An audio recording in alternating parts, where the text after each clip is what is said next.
Bonjour à tous et à toutes. Je suis Frédéric Amré, psychologue et docteur en psychologie sociale. J'ai réalisé ma thèse au sein du laboratoire Epsilon de l'université Paul Valéry Montpellier 3 sous la direction de Daniel Priolo et Olivier Codou. Mes travaux de recherche portent sur les déterminants idéologiques des comportements politiques, c'est-à-dire que je travaille à comprendre ou à identifier les contextes idéals qui favorisent ou défavorisent l'émergence des comportements politiques chez les citoyens.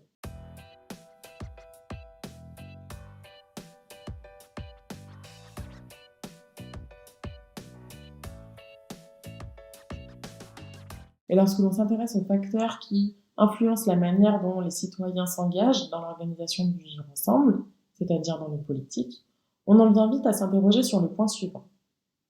Dans notre société actuelle, les personnes qui subissent les effets négatifs d'une répartition des richesses inégalitaires sont bien plus nombreuses que celles qui en bénéficient. À titre d'exemple, on pourra rappeler que selon un rapport publié en janvier par Oxfam, 5 milliardaires français possèdent plus que les 40% les plus pauvres de la population.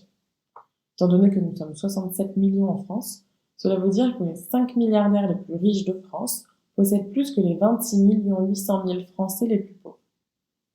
Et pourtant, on ne peut que constater que l'existence de ces inégalités ne déclenche pas ou peu de résistance systématique. Dès lors, nous sommes face à un paradoxe. Nous avons beaucoup de personnes desservies par une organisation du vivre ensemble propice au développement des inégalités et peu de bénéficiaires. Donc, comment expliquer que, dans des systèmes inégalitaires, les révolutions soient aussi rares? C'est la question avec laquelle nous vous invitons à cheminer au travers de cet article qui a été rédigé avec Lola Girard, doctorante en psychologie sociale au LPS à l'Université de Paris, sous la direction de Virginie Bonnet.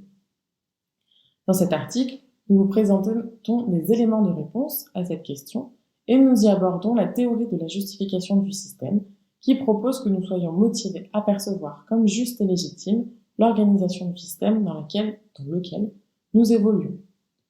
Nous proposons également de réfléchir à la manière dont les idéologies, que l'on pourra concevoir comme des récits sociaux qui nous guident pour penser notre environnement, peuvent participer à la légitimation des inégalités et donc limiter la probabilité de mouvements sociaux d'ampleur.